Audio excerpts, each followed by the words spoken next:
कार्यक्रममा चाहिँ सबैजना उपस्थित हुनुभएको छ। हाम्रो केटाकेटी बुढाबुढी त्यसपछि हामी युथहरू सबैजना भेला भएर चाहिँ देउसी भैलो कार्यक्रमको लागि अगाडि गइराखेका छौँ। हामी चाहिँ पछाडि छौँ। पछाडि हुने मेन ढिलो हुने मान्छे चाहिँ यो मान्छेले गर्दाखेरि हो। किन भन्दाखेरि उहाँ चाहिँ दाइलाई टी सर्ट खोज्नै धेरै टाइम लाग्यो अरे, टी सर्ट लाउन पनि धेरै टाइम लाग्यो किनकि मोटो छ नि त जानकारी छोरी। ल गाइस हामी देउसी खेल्नलाई हेलो नमस्ते, तिहारको सबैलाई शुभकामना। आज हामी देउसी खेल्न हिँडिराखेका छौँ। हामी चाहिँ धेरैजना छौँ, यहाँ अङ्कलहरू हुनुहुन्छ, हाम्रो बुवाहरू हुनुहुन्छ। अनि हामी धेरैजना छौँ। अगाडि चाहिँ हाम्रो के अरे भाइहरू चाहिँ कोही गिटारमा हुनुहुन्छ, अङ्कल मादलमा हुनुहुन्छ। अनि त्यसपछि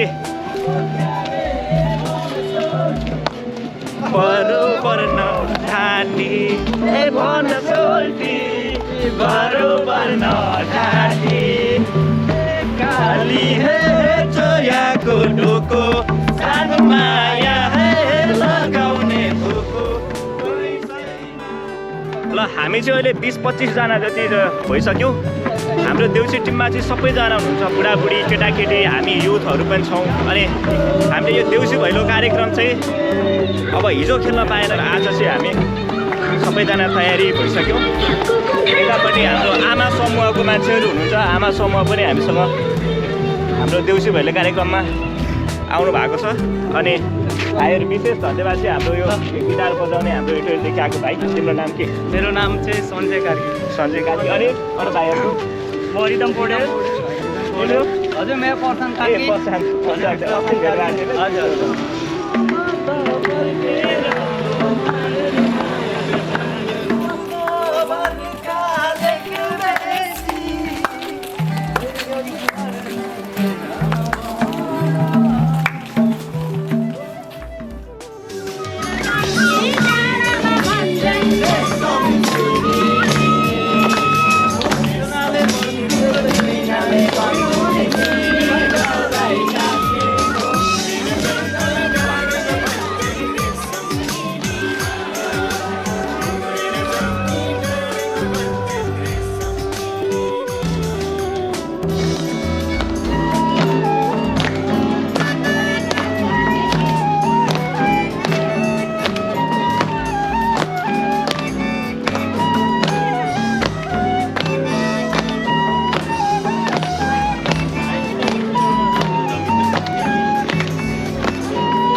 भारी गानी खोला सम्झनाको भारी बोकाइ जाँदो रहेछ घाँसै काटो खोलेको भना हाँस्दै खेल्दै गयो जमाना घाँसै काटो खोलेको भना हाँस्दै खेल्दै गयो जमाना हाँस्दै खेल्दै गयो जमाना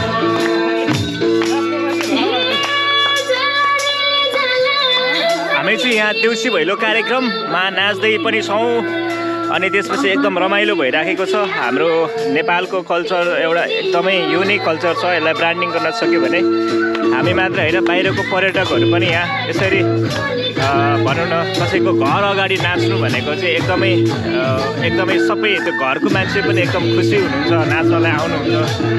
यहाँ पनि आउनु भएको छ, यहाँ घरको मान्छेहरू पनि एकदमै हाम्रो यो नेपाली कल्चर चाहिँ यति राम्रो कल्चर छ जो चाहिँ खुसीको एकदमै धेरै सीमै छैन क्या। त्यस्तो हुन्छ मान्छे त्यति धेरै खुसी भएर आउनुहुन्छ बाहिर आउँदाखेरि। तर अब हामीले यो कल्चर चाहिँ बिर्सिन थालिसकेका छौँ। यसलाई चाहिँ अझ संरक्षण गर्नुपर्ने देखिरहेका छ। हामी चाहिँ अहिले पनि हिँडेको कति ठाउँमा हुनुहुन्न मान्छेहरू नि, युवाहरू नै छैनन् नेपालमा, सबै विदेशतिर जानुभएको छ। त्यो कारणले गर्दाखेरि पनि गाउँघर त्यति रमाइलो छैन। देउसी खेल्न जाने मान्छेहरू पनि एकदम कम हुनुहुन्छ। बुढाबुढीहरू यसो कोही रहर गर्नेहरू मात्रै हुनुहुन्छ। तर धेरै मान्छेहरू चाहिँ अहिले विदेशीको कारणले गर्दाखेरि एकदमै कम भएको महसुस भइरहेको छ। तर हामी चाहिँ फुल मस्ती गरिरहेका छौँ, रमाइलो गरिरहेका छौँ।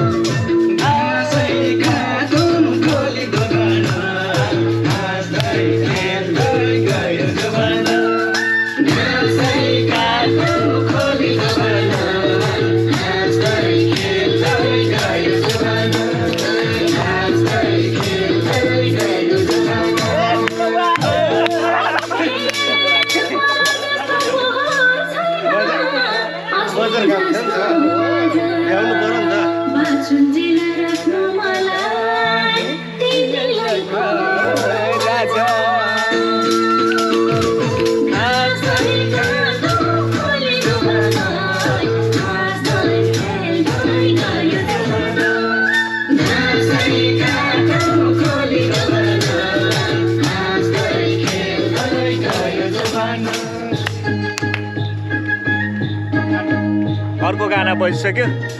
हामी बिहानदेखि खेलेर पनि मनै भरिएको छैन, त्यति धेरै नाचिरहेको छौँ।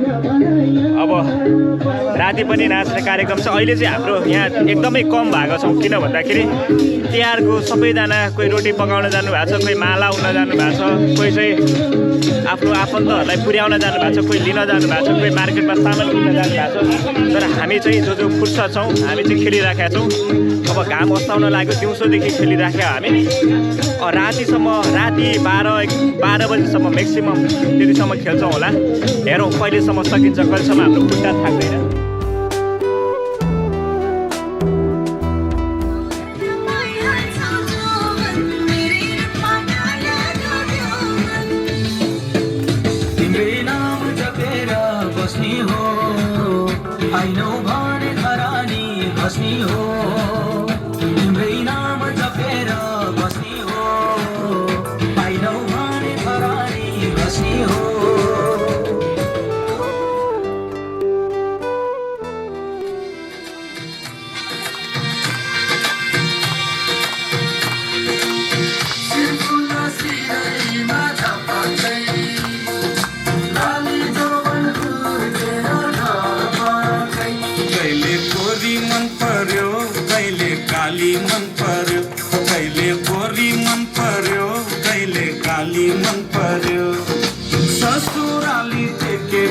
साली मन पर्यो ससुरा बा मलाई साली मन पर्यो लौन ससुरा बा मलाई साली मन पर्यो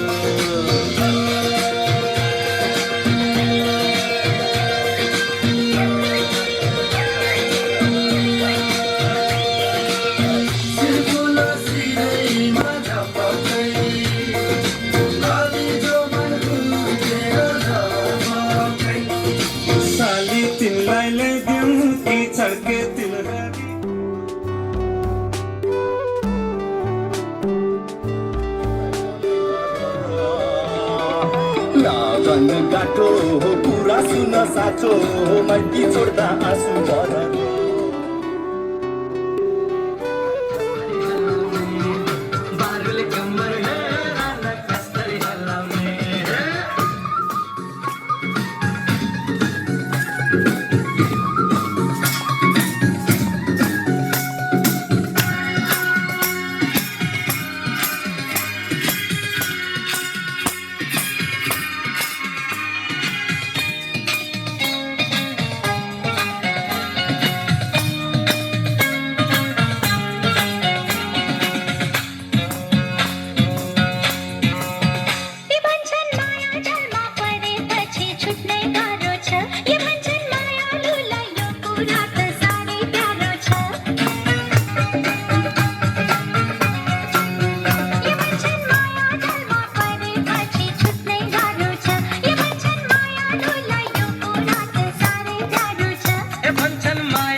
हिजोदेखि नै देउसी भैलो खेलिराखेका छौँ। पसिनासरी पनि भइसक्यो, जाडो मौसममा भए पनि नाच्दा नाच्दा पसिनासरी भइसक्यो।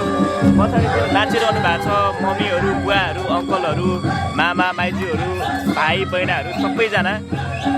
तर अहिले चाहिँ कस्तो भइरहेछ भन्दाखेरि देउसी भैलो पहिलाको जस्तो चाहिँ रहेन रहेछ। कति मान्छेहरू युवाहरू देशमा छैनन्, जसले गर्दाखेरि देउसी भैलो चाहिँ एकदमै कम देखिन्छ। यहाँ हामी पनि एउटा ग्रुप मात्रै छौँ, यत्रो गाउँभरि, यत्रो ठुलो गाउँमा एउटा ग्रुप मात्रै छौँ। त्यो पनि स्पेसली म चाहिँ काठमाडौँदेखि ल देउसी खेल्नुपर्छ है भनेर आएको थिएँ। अनि सबैजनालाई भेला गरेर देउसी पनि खेल्यौँ, एकदम रमाइलो पनि भयो। तर संस्कृति चाहिँ अब बिस्तारो बिस्तारो लोप हुने अवस्था चाहिँ के कारणले भएको रहेछ भन्दाखेरि देशमा युवै नभएको कारणले गर्दाखेरि संस्कृति लोप हुने हो कि देउसी भैलो नै अब पछि चाहिँ नहुने हो कि जस्तो मलाई फिल भयो। तर त्यस्तो त नहोला नै, अफकोर्स काहीँ न काहीँ त भइहाल्छ। तर देउसी भैलो चाहिँ अहिले चाहिँ एकदमै कम। जतिखेर हामी सानोमा हुँदाखेरि घरमा खेल्नको लागि लाइन लाग्नु पर्थ्यो अथवा त्यस्तो हुन्थ्यो, मान्छेहरूमा त्यति धेरै क्रेज थियो देउसी भैलोको। तर अहिले चाहिँ एकदम कम छ। तर पनि खेल्न निस्किसकेपछि खुसी चाहिँ यति धेरै खुसी मान्छेहरूमा भेट्न सकिन्छ देउसी भैलोको। अनि यस्तो राम्रो कल्चर कि जो हामी कसैको घरमा गएर हामी नाचेर अनि त्यसपछि त्यहाँदेखि पाएको पैसा भनौँ न यस्तो राम्रो संस्कृतिलाई चाहिँ सधैँभरि बचाउनुपर्छ भन्ने पछाडि नाचि नै रहनु भएको छ। अब हामी चाहिँ 10 बजेसम्म नाच्छौँ होला। अनि त्यसपछि हामी यहाँदेखि अब धेरै लेट नाइट पनि भयो, भोलि काठमाडौँ पनि फर्किनुपर्छ। अनि हिजोदेखि नै हामी देउसी भैलो खेलिराखेको, त्यो भएर सबैजना थाकि पनि सक्नुभयो होला। अब हामी चाहिँ केही टाइम खेल्छौँ देउसी। अहिले 8 जति बज्यो, 10 बजीसम्म खेलेर अनि आज चाहिँ हामी देउसी भैलो अन्त्य गर्छौँ। यो संस्कृतिलाई अझ धेरै ब्रान्डिङ गर्ने भन्ने हाम्रो सोच छ। खुसी भने एकदमै खुसी छौँ, रमाइलो पनि भइराखेको छ। त्यस्तै छ ल। अब फेरि हामी नेक्स्ट इयरको देउसी भैलो कार्यक्रम फेरि गर्छौँ। अहिलेलाई चाहिँ बिदा हुँदै बाई बाई।